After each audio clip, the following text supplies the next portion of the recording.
कि राहुल ने जो एसआईआर प्रकरण के तहत वोट छोड़ गति छोड़ का जो नारा के तहत आंदोलन किया था, तो उस आंदोलन के बाद शायद अब ये आने-जाने का सिलसिला अब जारी होगा।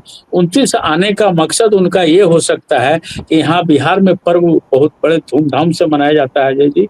आप जानते भी हैं, आप बिहारी भी हैं कि छठ पर्व की क्या महत्ता है। क्या कोई बड़ा जो उद्योग है वो बिहार में आया है? छोड़ दीजिए निजी क्षेत्र को, लेकिन क्या सरकारी उद्योग कोई आया है वहाँ पे? कोई बड़ा प्लांट लगा है? कोई बड़ी इकाई वहाँ पे गवर्नमेंट की खुली है, जिससे वहाँ पे लोगों को रोजगार मिले? अगर आप ये नहीं कर पाएंगे तो फिर सिर्फ भाषणबाजी करके क्या होगा? जी नमस्कार, मैं अजय वर्मा और आप देख रहे हैं न्यूज़ नशा।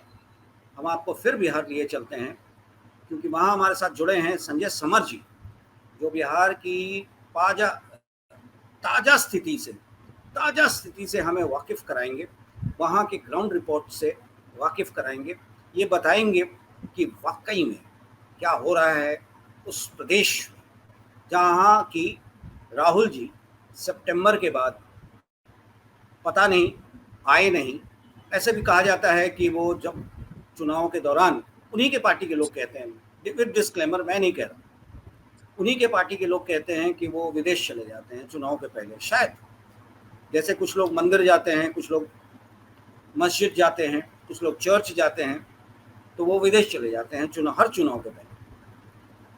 तो 1 सितंबर में जो आए थे दौरा करने, उसके बाद वो फिर दोबारा बिहार अब तक कैंपेन में नहीं आए हैं, जबकि एनडीए के तरफ से मोदी जी, शाह जी, योगी जी या जिस जी की नाम आप ले, सब आकर एनडीए के कैंपेन करके चले गए हैं अपने अपने नेताओं के लिए, फिर आएंगे।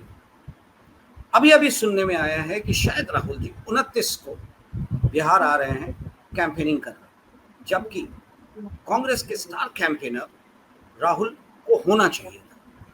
इस बीच में दोनों पार्टियों के बीच में जो चल रहा था कि कौन चीफ मिनिस्टीरियल फेस होगा, तो एनडीए ने भी शायद ये समझ लिया कि केंद्र में रहना है तो नीतीश ही को मुख्यमंत्री का चेहरा बनाना पड़ेगा।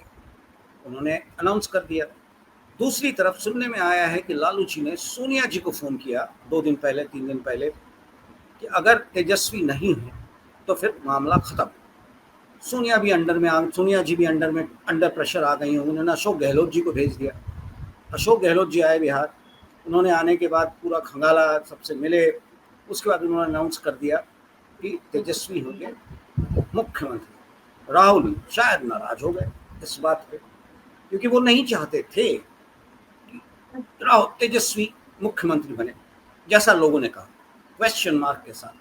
चाहते थे नहीं चाहते थे वो तो पता चलेगा समय आने पर, पर जैसा लोगों ने कहा उस हिसाब से पॉलिटिकल पार्टीज के नेताओं की बात सुनते हुए हम यही कहेंगे कि राहुल शायद नाराज नजर आ रहे हैं। और दूसरी तरफ बीजेपी में भी स्थिति वैसी नहीं है जैसा दिखता है। एक घटक दल के तौर पे जेडीयू के नेता नीतीश को मुख्यमंत्री बनाने की बात, चिराग पासवान का कोई बयान उसके बाद नहीं आया। क्या हो रहा है दोनों पॉलिटिकल पार्टीज में बिहार के इलेक्शंस में समझ नहीं आ रहा है। हमारे साथ सुभाष जी भी जुड़ गए हैं। सुभाष जी, हमने बिहार से शुरू किया है और आज छठ का माया है, छठमय है बिहार। अभी मुंबई में भी छठ, आप बिहारी काफ़ी हैं, आप भी फील करते होंगे। तो हम छठमय होने के बाद फिर बिहार इलेक्शनमय होने वाला है। तो उस स्थिति में सुभाष जी, मैंने संजय जी को 3 बातें कही थी।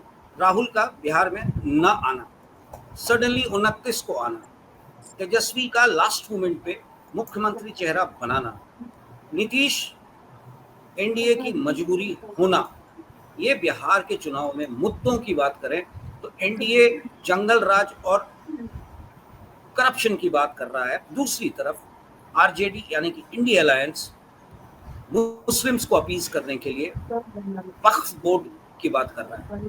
तो हम पहले चलते हैं संजय जी के पास, फिर आएंगे सुभाष जी के बाद, उसके बाद हमारे सवाल अलग होते रहेंगे। संजय जी, आप बताएं बिहार की स्थिति आज की तारीख में क्या है? देखिए अजय जी, आपने जो घूमने की बात कही राहुल की, तो मैं बता दूं कि आजकल बड़े नेता सब घूमते हैं। मोदी जी कितना रहते हैं, सवाल है कि ये भी तो उठता है।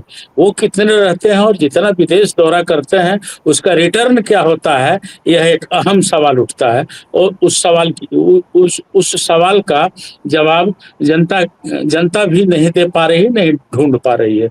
दूसरी बात जो आपने कहा, 29 को राहुल जा रहे हैं और उनको और पहले जाना चाहिए। तो हमें ऐसा लगता है कि राहुल ने जो एसआईआर प्रकरण के तहत वोट छोड़ गति छोड़ का जो नारा के तहत आंदोलन किया था, तो उस आंदोलन के बाद शायद ये आने जाने का सिलसिला अब जारी होगा। 29 आने का मकसद उनका ये हो सकता है कि यहाँ बिहार में पर्व बहुत बड़े धूमधाम से मनाया जाता है। अजय जी, आप जानते भी हैं, आप बिहारी भी हैं, कि छठ पर्व की क्या महत्ता है। मेरी पत्नी भी आज छठ की है, मैं अब थोड़ी देर में उनको लेकर के घाट जाऊँगा। तो ये सब पर्व में तमाम लोग बिज़ी रहते हैं, इसी से ये दौरा हो रहा है। अब 2 तारीख को बिहार प्रधानमंत्री नरेंद्र भाई मोदी भी जा रहे हैं। सबसे बड़ी बात आपने जो कही, मुख्यमंत्री घोषणा की बात, तो ये बड़े दुःख की बात है अजय जी, कि बिहार की पहचान विद्वता से होती ही रही है। और वहाँ 7वां पास 8वां पास को मुख्यमंत्री बनाया जा रहा है, उप मुख्यमंत्री बनाया जा रहा है। ये विद्वानों के लिए बड़ा बड़ा कष्ट का बात है। और किस प्रकार का इतिहास लिखा जाएगा, ये इससे चाहे राष्ट्रीय पार्टी भारतीय जनता पार्टी हो या फिर राष्ट्रीय जनता दल हो, दोनों को सबक लेने की जरूरत है और इस पर उन लोगों को मनन करने का जरूरत है। सम्राट चौधरी कोई डिग्री नहीं, उनको उप मुख्यमंत्री बना दिया गया। क्या है भाई कि भारतीय जनता पार्टी की पहचान विद्वान लोगों के कारण हुआ करती थी। अजय जी, चाहे मुरली मनोहर जोशी हो, किसी का नाम उठा करके देख लीजिएगा, वो सब विद्वान लोग थे। तो क्या भारतीय जनता पार्टी में विद्वान लोगों की कमी हो गई है या पुराने नेताओं की कमी हो गई है, जो संघर्ष कर करके आगे बढ़े और आयातित नेताओं को आगे ले आ दे रही है पार्टी? इससे भी लोग दुखी हैं अजय जी। और खास कर करके जो शासन लालू राबड़ी शासन था, उस शासन से लोग त्रस्त थे, इसमें कोई शक नहीं। 5 बजे शाम में सब लोग घर में घुस जाते थे। उसका उसी का हवाला दे करके, और भारतीय जनता पार्टी, कहने का मतलब एनडीए हो या जनसुराज, उसका हवाला जरूर दे करके उनको टक्कर में ले रही है। और दोनों पार्टियां, चाहे एनडीए हो या महागठबंधन, दोनों अपने चिंदी चिंदी चुन करके जो सरकार बनाने की सोच रही है या जो सरकार के लिए अपना उम्मीदवार को उतारा है लोग, वो चिंदी चिंदी चुन करके उतारा है। चाहे भारतीय जनता पार्टी हो और चाहे कांग्रेस हो, कांग्रेस, राजद, सीपीआई एमएल, सीपीआई, ये हो गया। इधर आप चले आई तो वीआईपी हो गया, हम हो गया, जदयू हो गया। ये सब क्या है? ये लोग तो एन केन प्रकरण किसी तरह कुर्सी हासिल करने के लिए है ना भाई, ये तो योजना नहीं है। अभी प्रधानमंत्री का एक बयान आया है कि रील बनाइए और पैसा कमाइए। पैसा पकौड़ा तोलने तोलने के बाद क्या रील बना कर पैसा कमाएंगे हम? फिर पढ़ाई की क्या जरूरत है? फिर जो हमारे पूर्वज जो लिख करके गए, विद्वान सर्वत्र पूजते, वो तो खत्म है, उसका कोई मतलब ही नहीं है। इतनी बड़ी पार्टी होने के बावजूद भारतीय जनता पार्टी जो अभी चुनाव में लड़ रही है, बिहार के 6 जिलों में भाजपा का एक भी भाजपा जो है 6 जिलों में एक भी कैंडिडेट नहीं है। आप देख लीजिए, जदयू एक जिला में कोई प्रत्याशी नहीं दे पाया है। कि क्यों? क्योंकि गठबंधन में चल गया है। राजद के उम्मीदवार हर जिले में एगो हो, चाहे 2 हो, चाहे आधा हो। कांग्रेस के प्रत्याशी, किसी जमाने में कांग्रेस फुल मेजोरिटी में हुआ करती थी, 10 जिला में उनका कोई प्रत्याशी नहीं। क्या क्या है भाई? जबकि वीआईपी जो सीट पर लड़ रही है, 9 जिला में चुनाव लड़ रहा है वीआईपी अकेले। तो ये सब चीज है। अब भारतीय जनता पार्टी का देखेंगे तो मधेपुरा, खगड़िया, शेखपुरा, शिवहर, जहानाबाद और रोहतास में प्रत्याशी नहीं है। और ये जितने राजनीतिक दल है अजय जी, दलित वोट को लुभाने के लिए, चाहे हमसे दोस्ती करें, चाहे सीपीआई एमएल से दोस्ती करें, चाहे वीआईपी से दोस्ती करें, दलितों के वोट को लुभाने के लिए, जात पात को बढ़ावा देने के लिए उनके साथ इन लोगों ने गठबंधन कर लिया है। अब आप हमको पता है। संजय जी, एक सेकंड, आपकी बातों पे ही आपने जितनी बातें कही ना, वो एक तरह से यथार्थ में बिहार में होता रहा है। और शायद हमारे बिहार के बाहर, जैसे मैं दिल्ली में बैठा हूँ और सुभाष शिर्के जी हमारे साथ जो जुड़े हैं वो मुंबई में बैठे हैं, मुंबई में बिहारियों की तादाद कम नहीं है, क्योंकि अनएम्प्लॉयमेंट के कारण बिहार से लोग निकलकर महाराष्ट्र गए, बिहार से निकल के लोग दिल्ली आते हैं, बिहार से लेके निकल कर बाहर निकले, क्योंकि unemployment is a major issue there. तो हम सुभाष जी से भी पूछना चाहेंगे।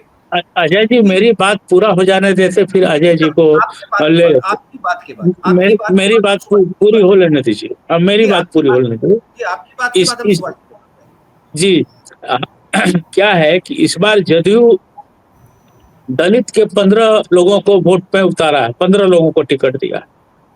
आप देखेंगे तो भारतीय जनता पार्टी 11 को दी है, हम 4 को दिया है, एलजेपी 8 को दिया है। दूसरी तरफ चले जाए तो राजद 20 लोगों को खड़ा किया है, कांग्रेस 11 को, वीआईपी 1 को, सीपीआई 1 को, सीपीआईएमएल 6 को। तो इस तरह से ये लोग अपना हिसाब किताब कर करके चल रहे हैं लोग, सिर्फ लुभाने के लिए। और ये लुभाना अब थोड़ा जनता के लिए महंगा पड़ रहा है। अब एक बात होने, अब उधर दूसरी तरफ आप देखेंगे तो एक त्रिकोण बना हुआ है जिसका नाम है प्रशांत किशोर, जन स्वराज पार्टी है अजय जी। वो जो भी कैंडिडेट दिए हुए हैं, जितना अगर 243 में अगर उठा करके हम लोग देखें, ये पक्षपात की बात नहीं है, न्यूट्रल होकर के सोचने की बात है। उसमें ज्यादातर 70-80% पढ़े लिखे लोग जो किसी न किसी विषय में अपने आप को जानकार समझते हैं। वो नहीं समझते हैं, जनता भी समझती है कि ये जानकार है। उन लोगों के साथ प्रोफेसर है, प्रिंसिपल है, रिटायर्ड वीसी है, आईजी है, डीआईजी है, ये लोग हैं। दूसरी तरफ ये घोषणा हो कि एक 7वां पास आपका मुख्यमंत्री बनेगा, 8वां पास मुख्यमंत्री बनेगा, जिस पर कि एक नहीं कितने चार्ज बने हुए हैं। ये कहाँ तक जायज है अजय जी? जनता को आपके चैनल के माध्यम से मैं बार बार कहूंगा कि जनता को सोचने का मौका दिया जाए। और एक बात और, जो राहुल की बात चली, राहुल जी ने जो आंदोलन किया था उस हिसाब से उनका इस बार टर्न होने वाला नहीं है। वो वोट में, मतदान में वो नहीं बदल पा रहे हैं। मैं आज ही बता दे रहा हूँ, वो आंदोलन जो था वो टाइम फीस हो गया।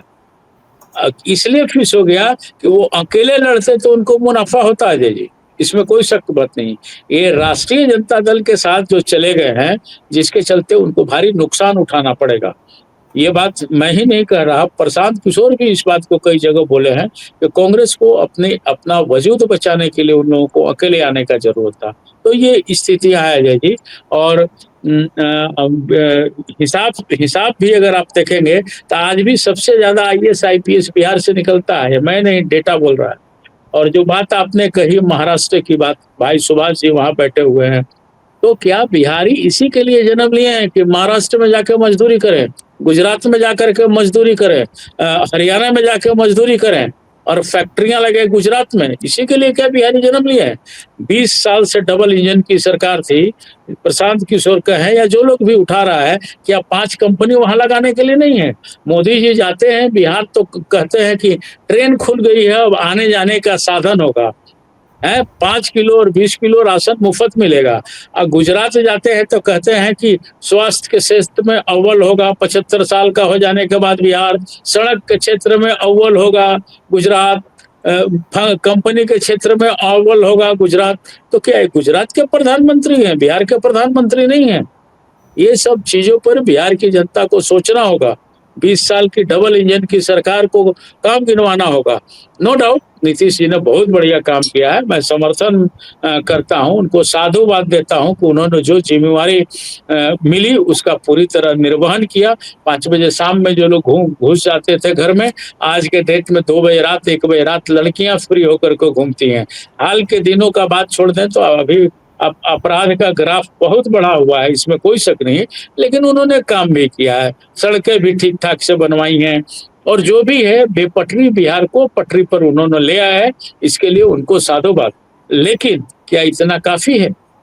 ये सवाल जनता जानना चाहती है, इस सवाल का जवाब आपको देना चाहिए। और रही बात घूमने की, 2015 के चुनाव में अलग अलग चुनाव लड़े थे, भारतीय जनता पार्टी अलग चुनाव लड़ी थी, जदयू अलग लड़े थे, 25 सभा किए थे मोदी जी। अमूमन प्रधानमंत्री बिहार के भी हैं, प्रधानमंत्री झारखंड के भी हैं, उत्तर प्रदेश के भी हैं। विधानसभा चुनाव में 5 से 6 बहुत होता था, 7 बहुत हुआ। प्रधानमंत्री जैसे पद पर बैठे लोगों के लिए 5 से 7 सभाएँ बहुत हुई। ये गली-गली घूम करके प्रचार नहीं होता है अजय जी। उस पर मनन और चिंतन करने की ज़रूरत है कि हम कुछ काम की बात करें और काम की बात बताएँ। ये मुफ्तखोरी की घोषणा के लिए किसी मंत्री और सत्ताधारी पार्टी को तो मुफ्तखोरी की घोषणा करने के लिए जनता के बीच जाना ही नहीं चाहिए। हिसाब ये होना चाहिए। लेकिन अब हो क्या रहा है देख ही रहे हैं अजय जी। बहुत ठोस कुछ ना दिखलाई दे रहा है। ना बातें हो रही हैं, बतौलाबाजी में काम हो रहा है, बतौलाबाजी में खींचा जा रहा है। जी, कुछ कह रहे थे अजय जी? नहीं, मैं कह रहा था कि इन सारी चीज़ों में एक बार हम अपने सुभाष जी का भी,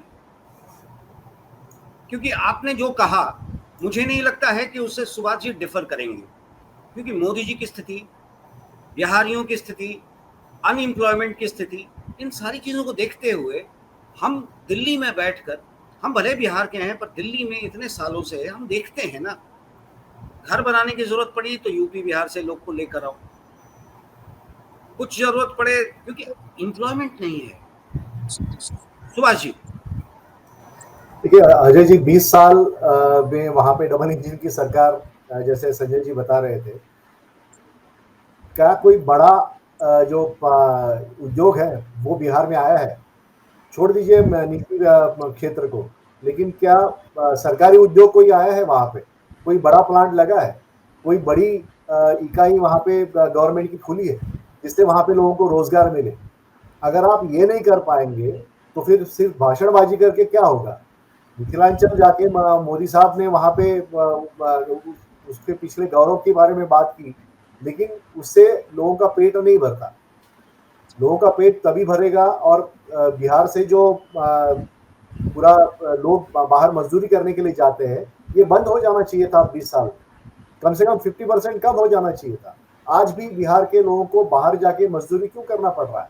आज भी जैसे आप बोल रहे हो वैसे ही मुंबई में हम लोग देखते हैं कि जितना भी मेट्रो का काम चल रहा है, सड़कों का काम चल रहा है, पुलिया का काम चल रहा है, वहां पे बिहार उड़ीसा से मजदूर आ रहे हैं। ये क्यों लोग आ रहे हैं? अपने घर से बाहर जाने के लिए किसको उम्मीद रहती है? हर कोई चाहेगा कि अपने राज्य में ही उसको वहां पे 2 वक्त की रोटी खाने के लिए नौकरी मिले या रोजगार मिले, लेकिन ऐसा नहीं हुआ है।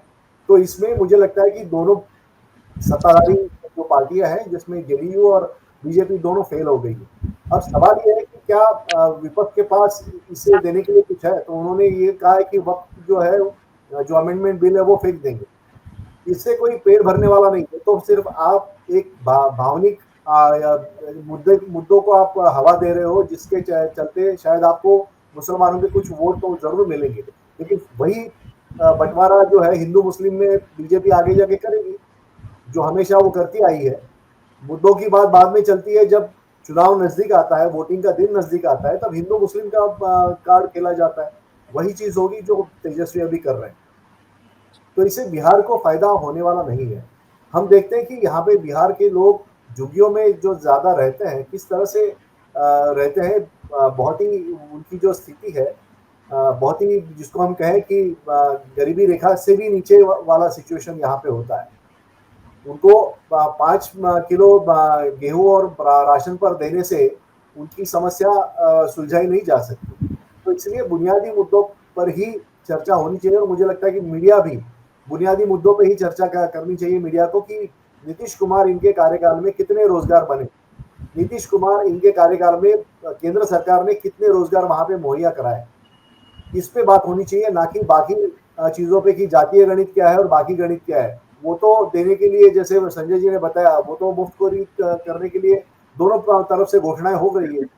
हमारे महाराष्ट्र में ऐसे ही हुआ था, लाडली बहना योजना यहाँ पे की थी, हर महिला को 2000 रुपया दिया गया, 3 महीने योजना चली, उसके बाद वो आज की तारीख में खत्म हो रही है। जाते जाते उनसे बस एक सवाल मेरा है संजय जी, जाते जाते, जो सुभाष जी ने कहा अनएम्प्लॉयमेंट पे, सरकार के कार्यों पे, फिर हम जंगल राज और इस पे क्यों लड़ते हैं जब हमारे बिहारी बाहर जा रहे हैं? हाँ, ये अच्छा है कि कम से कम जो छठ शुरू हुआ यूपी बिहार से, आज देश के हर कोने में दिखा और दिख रहा है। पर वो चीज, वो जब छठ दिख सकता है तो विकास बिहार का, विकास की उन्नति क्यों नहीं देश के हर कोने में दिख रही है? जी देखिए, ये सवाल आपने सीधे सीधे जोड़ दिया है। तो सीधी सीधी बात हो तो ये सच है कि छठ पूरे देश के कोने कोने में, कौन कहे विदेशों में भी दिखाई दे रहा है। हमारे कुछ रिलेटिव न्यू जर्सी में है, वहां से वो फोटो भेजे हैं कि वो लोग किस तरह से छठ कर रहे हैं और आ रहा है। मैंने कई जगह अपने रिश्तेदार पड़े हैं, कुछ मित्रों के भरे पड़े हैं, तो वो लोग छठ का भेज रहे हैं। एक हम लोग के यहाँ का महान पर्व है। और उसी तरह से बिहार की बात अगर आप कह रहे हैं तो ये तो कोने कोने में बिहार प्रचार में था ही। राजेंद्र बाबू, जयप्रकाश नारायण, सच्चिदानंद सिन्हा, जगजीवन राम, खुदीराम बोस, कितना नाम गिनवाया, अजय जी, वीर कुंवर सिंह, कहाँ हम लोग पीछे रहे हैं। अब हाल के दिनों में इस बिहार की अस्मिता के साथ खिलवाड़ करने के हिसाब से अब बिहारियों को लोग दूसरे नजर से लोग देख रहे हैं, दूसरे नजर से कह रहे हैं कि अब बिहारियों की पहचान धीरे धीरे करके मजदूर होते जा रही है। ऐसा थोड़ा नहीं, ऐसी तो स्थिति नहीं है। लेकिन इस पर ध्यान देने की जरूरत है सरकार को। अच्छे स्कूल खुलवाने की जरूरत है, अच्छे यूनिवर्सिटी खुलवाने की जरूरत है, शिक्षण की व्यवस्था अच्छी करने की जरूरत है, रोजगार की जरूरत है। अभी सुभाष भाई ने कहा कि अगर प्राइवेट नहीं खुला तो सरकारी कितनी फैक्ट्रियां खुली भाई, बात है ना भाई। मोतिहारी में नरेंद्र भाई मोदी जी को काला झंडा दिखलाया गया, क्यों? इसलिए कि वो पिछले चुनाव में गए थे और उन्होंने कहा था कि अब की बार आऊंगा तो इसी चीनी मिल का चीनी के से चाय पीऊंगा। वो चीनी फैक्ट्री सुगौली मोतिहारी चीनी फैक्ट्री का ना जमीन का पता है, उसके बाद से ना मकान का, सिर्फ बातें हो रही हैं। पिछले लोकसभा चुनाव में इन्होंने कहा था कि ये कांग्रेस मंगलसूत्र भी छीन लेना चाहती है। आज देखिए सोना का दाम हमें जहां तक लग रहा है कि 1,15,000 रुपया में 10 ग्राम हो गया। ये अचानक 80, 70, 80 से बढ़ करके कहाँ चला गया।